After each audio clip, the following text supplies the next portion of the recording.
Hello, and welcome to my home studio. I'm CJ, and this is Allwine Audio.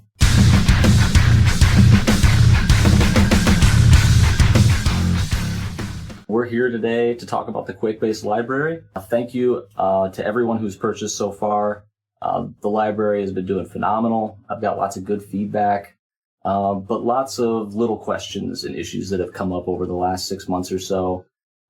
People wanting help with Kontakt, with mixing, octave down bass, humanization features, all that kind of stuff. So I kind of just wanted to pack everything together into one video and try to address as many things as I can. So if you've been curious about humanization or about the features in the plugin, just routing, issues with Kontakt, all that stuff, I'm going to put timestamps down in the description so you can kind of skip around if you'd like, but there's going to be lots of good info in this video. So stick around, check it out, and we will dive in from step one all the way to mixing, so that we can kind of address anything that may come up for you guys. So thanks for checking out the video, and let's get started. All right, guys, so we're going to start right from the beginning. Once you purchase the Quake bass, you should get a pop-up that looks like this. You're going to click the Download Here button, and it is going to take you to a Google Drive link, and you're going to right-click on this folder and download as a zip file. So once you've downloaded and extracted those files, you're going to see the NKI file. That's the one that your DAW is going to care about. So just keep that in mind. And then these three files are for you. So open this first, and how to install. This video is taking the place of these two files. This, which we will get into a little bit later, just has all of the information about the features and key switches and all that stuff. So we'll get to that here in a minute. All right, guys, so we need to get Kontakt open, and we need to get the Quake bass open in Kontakt. And this is like the millionth time I've tried doing this, so I'm going to try not to skip over any details. I've just been having lots of issues with OBS, so I'll try to be detailed still, even though I've done this monologue like 10 times tonight. So Kontakt. First thing you want to do is right-click and insert virtual instrument. You're going to search for Kontakt 6 or 7 and say yes to this pop-up. We will get rid of all these tracks that it made here in a minute. But if you open this window, it should look fairly similar. If you're missing the output section, come up to this rectangular button and click on Outputs. So you're going to need to see those. And then we need to get rid of all these extra ones. So next to Outputs, hit the plus and keep the quantity at 1. We want 2, a stereo pair, and then host is KTST1. Then delete existing channels, and you can make it your default if you'd like. So now we're down to 1 track and these 4 aux tracks that you can ignore. So now we want to open Quake bass. So click on the floppy disk up here. You're going to load and find that NKI file from earlier. So it should have the little piano icon, and it should say NKI Quake bass 1.1. Right from the top, the Quake logo will just give you some basic info that you can find on the website. And down here is all of the stuff. So the stereo button, this just turns on and off the stereo feature that's built in. You can use MIDI key switches to activate this on and off throughout the song. You've got the active key switch window, which will display the key switch that you're using while the MIDI is playing. And the I button will bring you to the shortcut for all of the key switches and where you can find them. So we're going to need to keep that in mind here in a moment. We've got the release trigger. The release trigger is handling noise, string noise, scrapes, all the little imperfections that you'd get from a real bassist. You can turn that on and off. Generally, I will start with it off. And then when I'm done, I'll turn it on and see, is this too much? Is it distracting or not? And if there are key moments where you do want humanization, or if you just want control over all of that. There are key switches for the different release trigger sounds, and I'll dive into that here in a minute too. So lastly is your pick speed. So if you haven't used any down, up, or alternate picking key switches, you can set this, just listen to the song, let it play, and as the MIDI is playing, this will determine at what tempo to use down picking and what tempo to use alt picking. So you just listen and set that threshold where it works, and then you can set it and forget it if you don't want to program down and alternate picking. So now, let's close. Let's get rid of these extra tracks. Select track 2 all the way down to the last one and delete them all. And now, I'm going to put this under my stream audio folder just so you can hear the plugin. This track is the Quake DI. We're going to create 4 more. We're going to nest these 3 under this track. This will be the Quake group. We've got sub, clean, and distortion.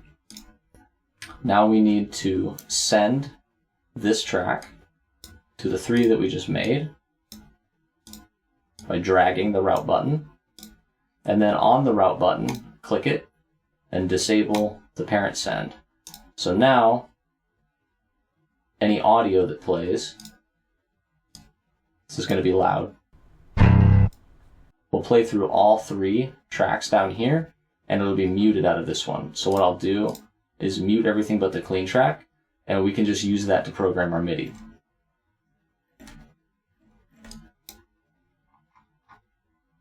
Now,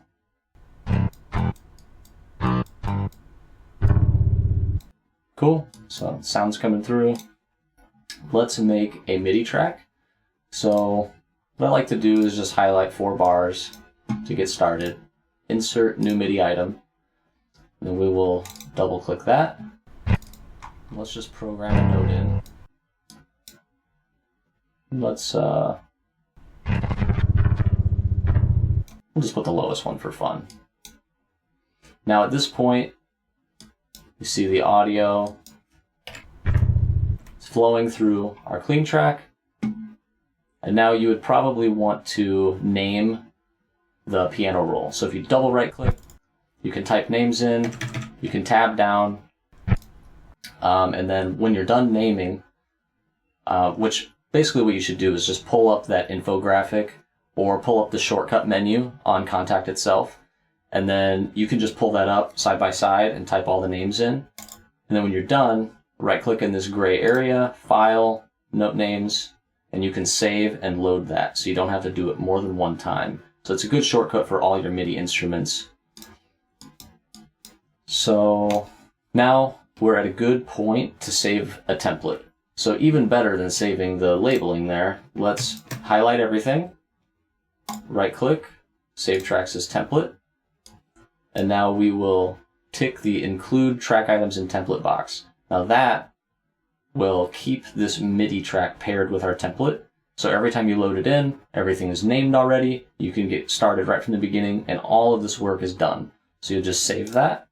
And then if you right click in an empty area down at the bottom, hit insert track from template, and you'll find it in your list. So just last couple of things to note before we get moving forward. If you have a MIDI keyboard or MIDI controller, you can click the input here, and you should be able to find that MIDI controller.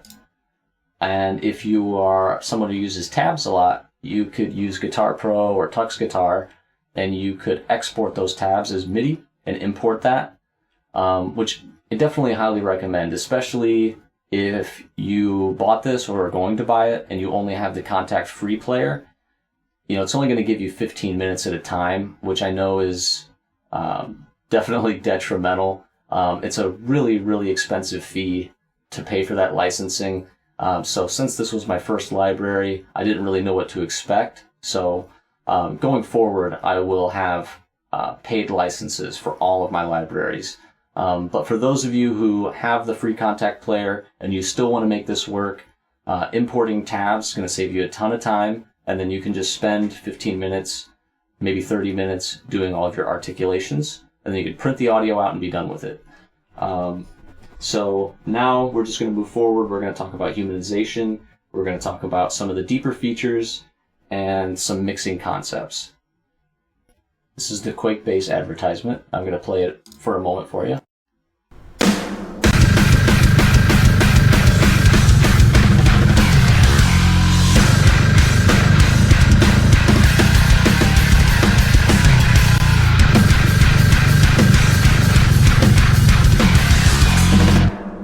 Okay, so let's dive into the Quake Bass a little bit. So my DI track, like we had in our template before, is this one right here. I have that parent send disabled, and it's sending to these three light blue tracks, the sub and two different distortions. So let's quickly take a look at the MIDI. I have it printed already, but let's just take a look at it. I'm going to let this beginning bit play with just the bass. Let you give that a listen.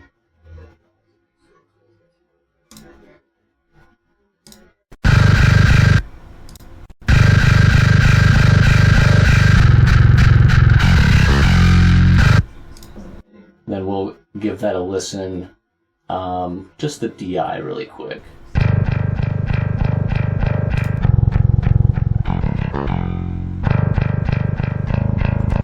Now I did do some compression on the DI itself, and I printed that out, so you are hearing the DI a little bit more compressed than it would be.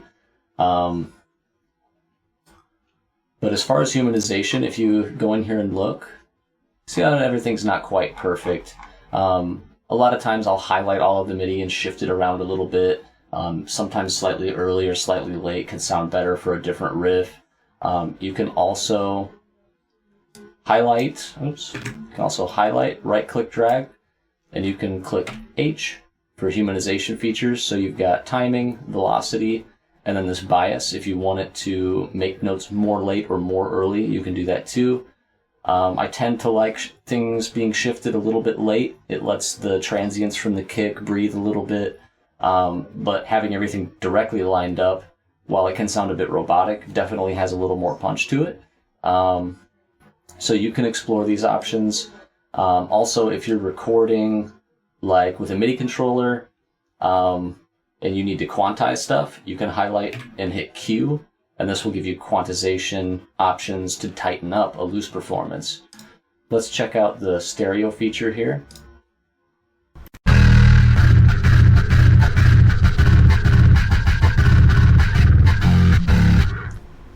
So it really makes that pick attack sound wide, and it matches up nice with the guitars.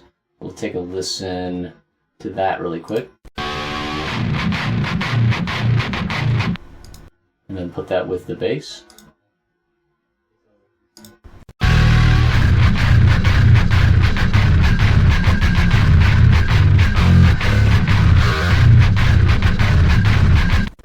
It's nice listening to the Quake in stereo, especially for certain riffs. You know, it makes the pick attack stand out a little bit more. It takes some of the low end away from the center, which typically you'd want, but when we're just going for some crushing chugs, we can let the kick drum do a little bit of the work. So let's check that out.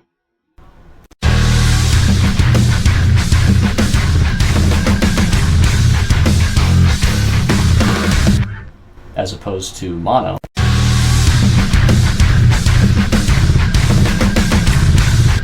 You don't really hear that pick attack on the bass nearly as much in that part. So it's nice. That's where the stereo effect can come in handy.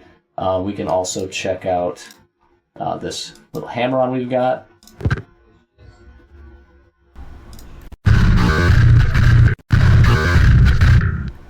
Right, we've got that bit there. Let's take that away.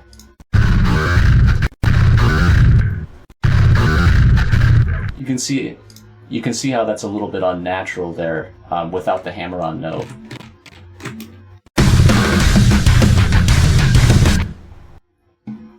So taking the time on those little moments to go, hey, would I hammer this on a real bass, or would I do a pull-off? Just spending that little bit of extra time is really helpful.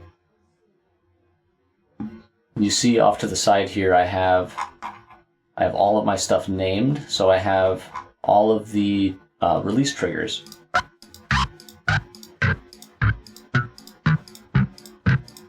Just nice little noises. You can see I plotted some along here. It's nice, like at the end of a palm mute, when you lift your palm, you sometimes hear that little scuff sound, so it can be used for things like that. And then down here at the bottom is all the key switches. So you've got your stereo button, you've got your release triggers if you want to automate that on and off, or you can draw them in by hand, like up here at the top. You've got 5 different mutes, and these don't really have a pitch, it's just a scrape on each of the strings. So these are in order, lowest to highest. All right, so you can use those for your staccato riffs where you're like not really trying to play a fret, but you just want it to stick out with the guitars in that part. Your hammer-ons, pull-offs, up, down, alt, and then if you turn on the dead mute trigger,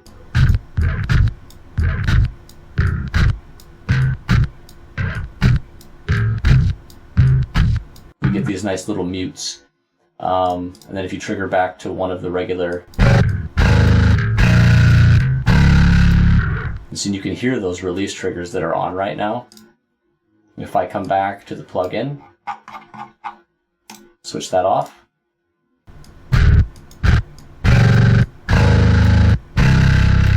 Right now you don't have those little sounds in the background. So it's up to you if you want those or not. So now lastly, we'll talk a little bit about mixing.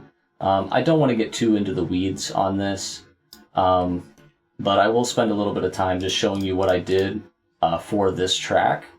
So on my DI, I have a pitch shifter because unfortunately I wasn't able to get any kind of pitch control. Now you can use the mod wheel in Kontakt, or you can just automate a pitch plugin if you want it to sound like there's a string bend or something like that.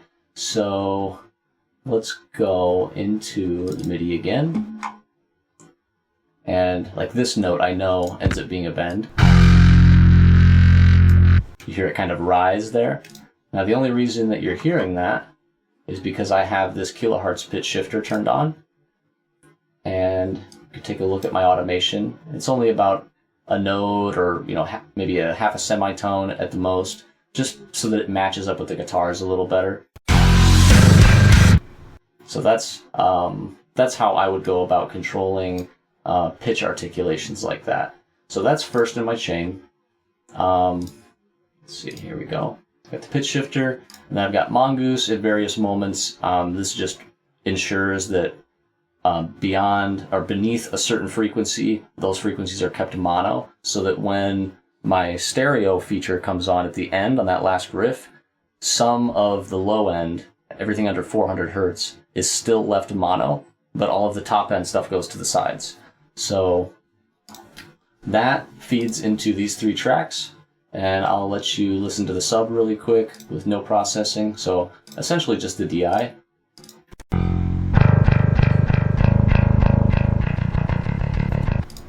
Okay, pretty straightforward. Now on this track, I've got Pultec, which is just boosting all of the low end sub frequencies, and then it's cutting all of the high frequencies. So we'll show you that really quick.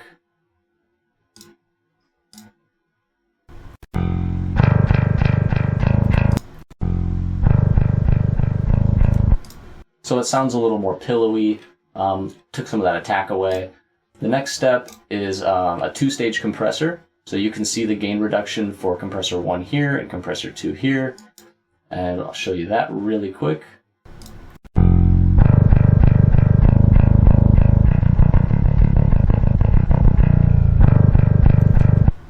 So just really reining in all of those lower string notes. They have a lot more output, a lot more bass. So this is just evening those higher peaks out for me. Now, next step is we have Loud, which is an awesome, simple distortion plugin from a company called Air Windows. It's free. It sounds exceptional on anything that's got low end. So like a low tune snare, kicks, bass guitars. I'll let you hear how that sounds.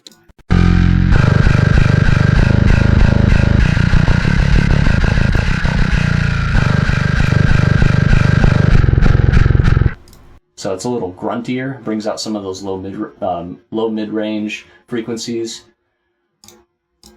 Next, we've got R-Bass, just adding some 60 hertz. I know a lot of people are torn on using R-Bass because it's kind of this like synthetic sub low end that it adds.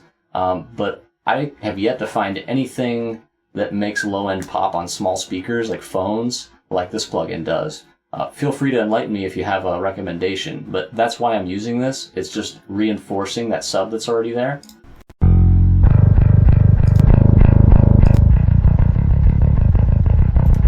Right, so we've got that. Then I have an EQ, just rolling off some more of the top end.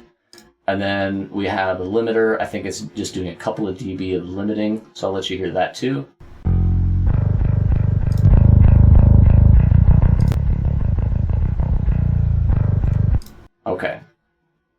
Okay, so now we'll move on to this first distortion track.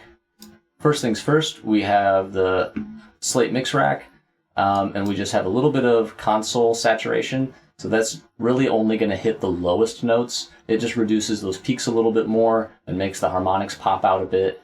And then we've got the classic 76 into a 2A, so like some fast and some slow compression. And then this EQ actually isn't even doing anything, so I can turn that off. But here, I'll let you hear how that comes together.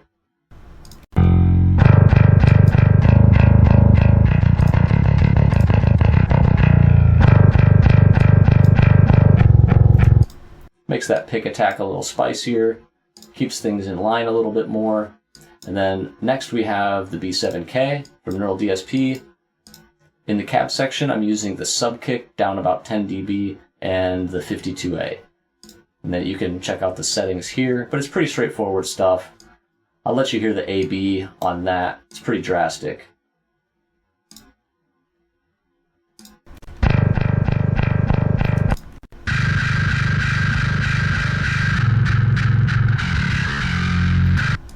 Let's listen to this other section here too.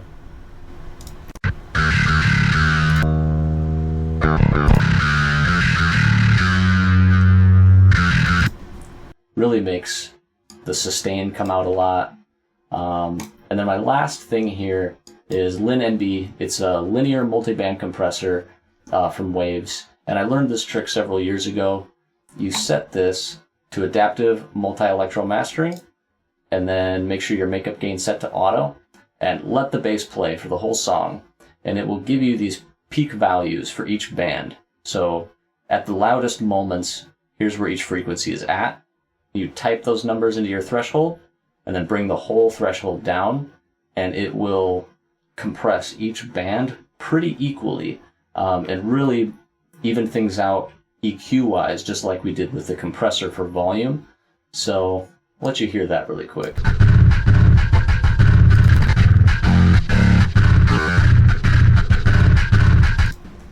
So it really brings some consistency. It brightens things up a little bit, but in a pleasant way, and takes away a lot of that boxiness from all the low-end bloom from those sub-octave notes. So now we will move over to this last distortion track.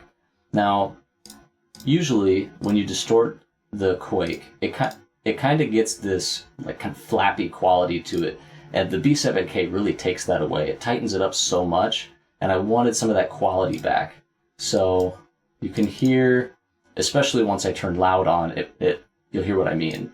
So here I've got another stereo compressor, and by the way, I'm running stereo effects for everything. Because we have that stereo effect at the end, I don't want the signal to collapse to mono by using a mono compressor or EQ. So if you're wondering why, that's why. It also helps keep the left and right sides even with each other when that stereo effect is enabled. So again, we've just got a few dB of compression going on here. I'm sorry, way more drastic on this one. Just compressing the life out of it. These higher notes over here, though. Yeah, so we're anywhere between like 5 and 10 dB. And then we're going into loud.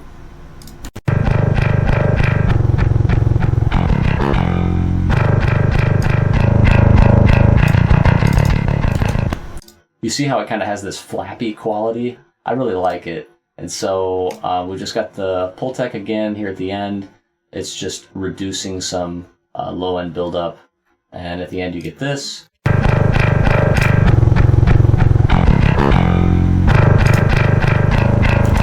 It was just getting too much in the way of the subtrack. So let you listen to that. Let you listen to that all together.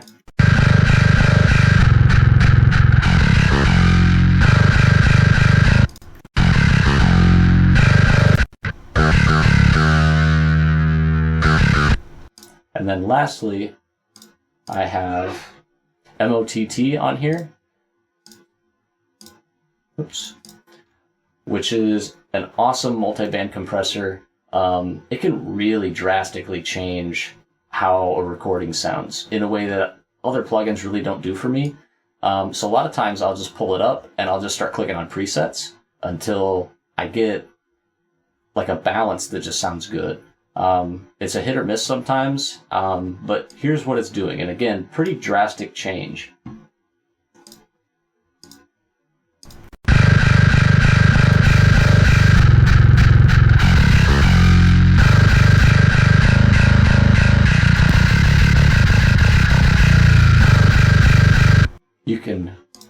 You can like really hear the saturation a lot better.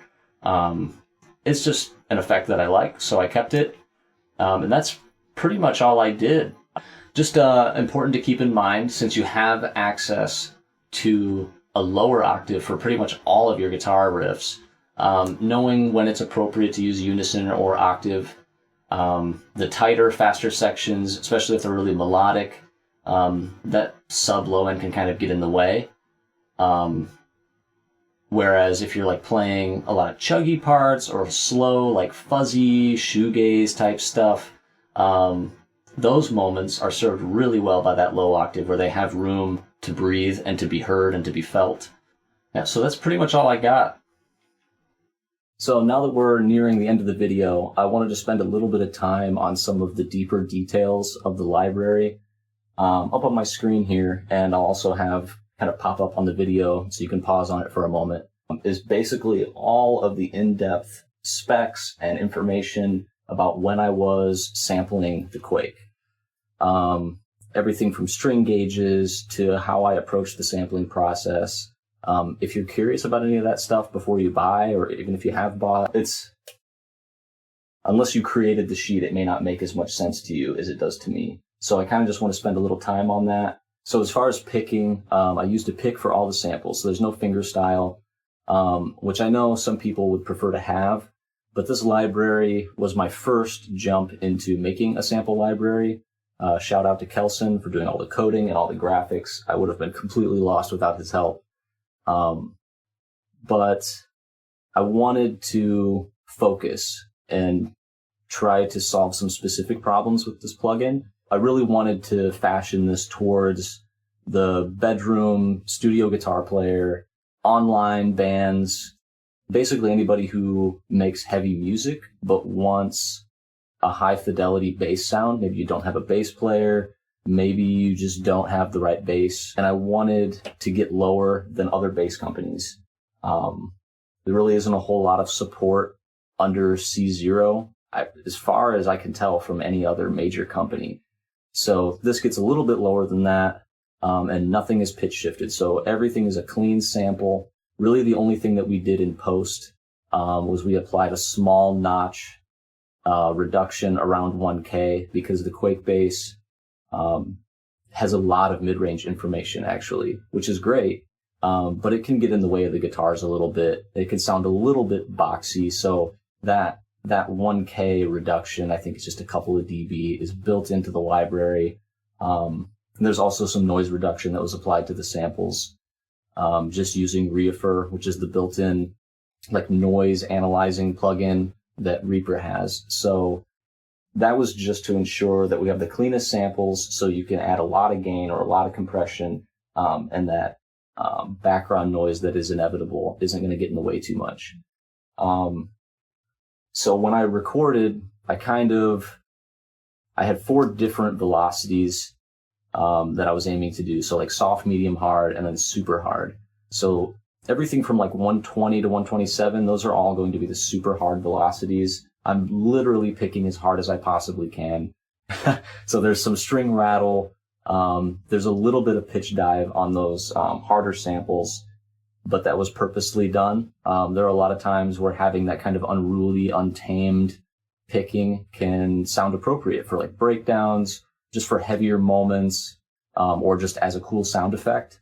So I wanted to go a little bit above and beyond. It's kind of the same philosophy I feel like the GGD guys have with their drum libraries. Sample the snare and the kick and the toms a little bit harder than you would mostly ever need them to be, just for those niche scenarios where you want a little bit extra.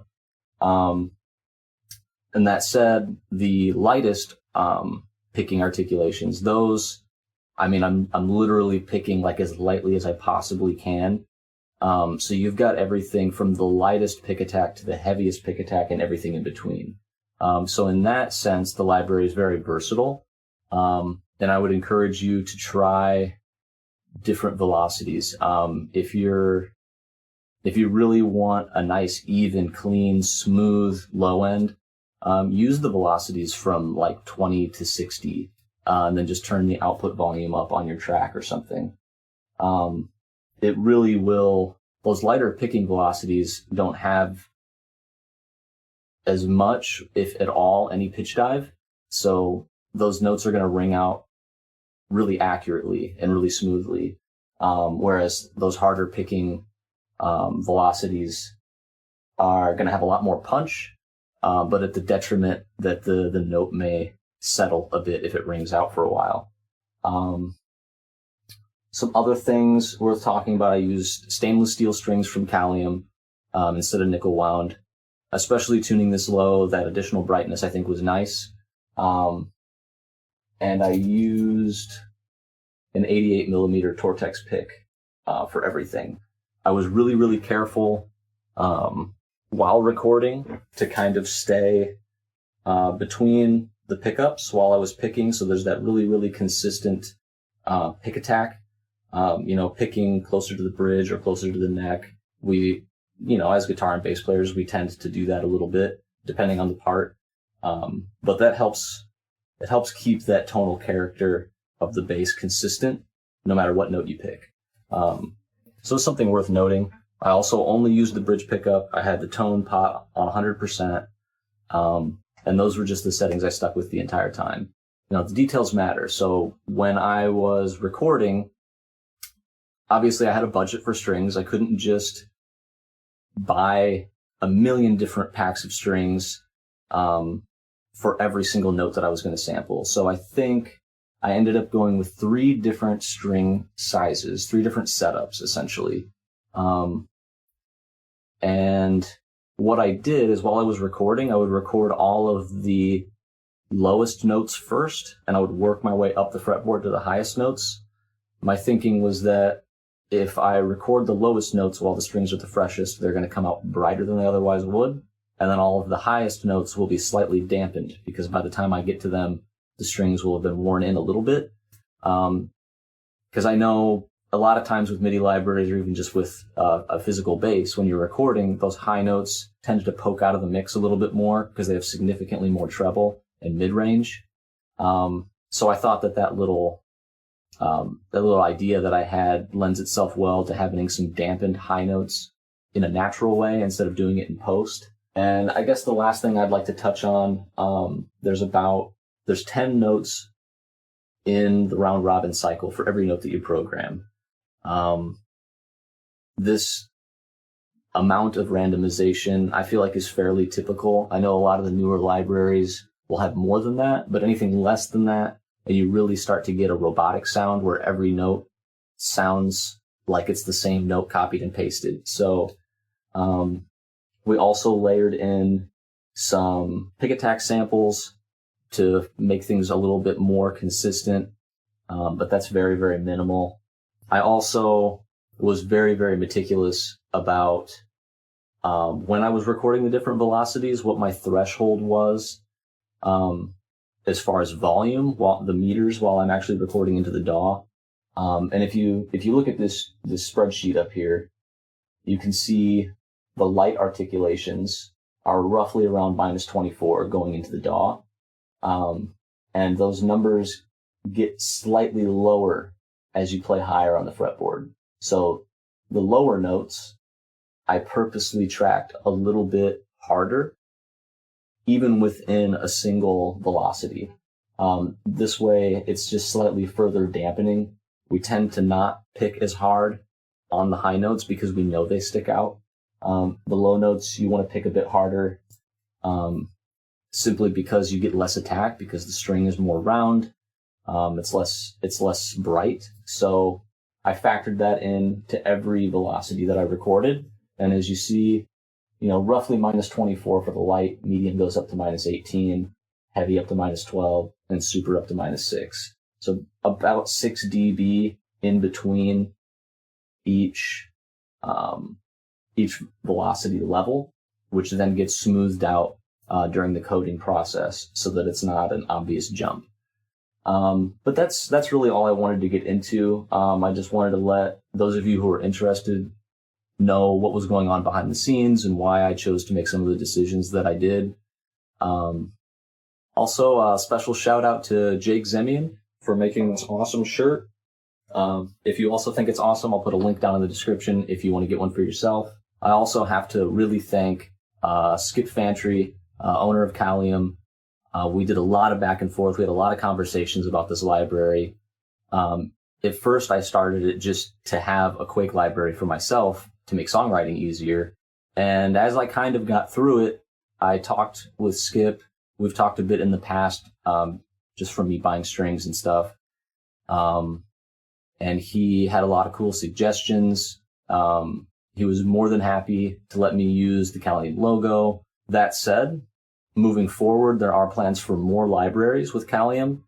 I don't want to say too much yet because I don't know too much yet. But this Quake library was just my first step into the realm of MIDI libraries, and it's something I really, really enjoyed doing. So it's probably going to be at least another 6 months to a year. But there are plans for a longer Quake. I'm not sure how much Skip would want me to say, so I guess I'm just going to leave it at that. But we are going to make a lot of improvements based on my experience with this library. The next one that I do will have a license. So those of you with the free Kontakt player, you won't have to deal with that 15-minute timeout.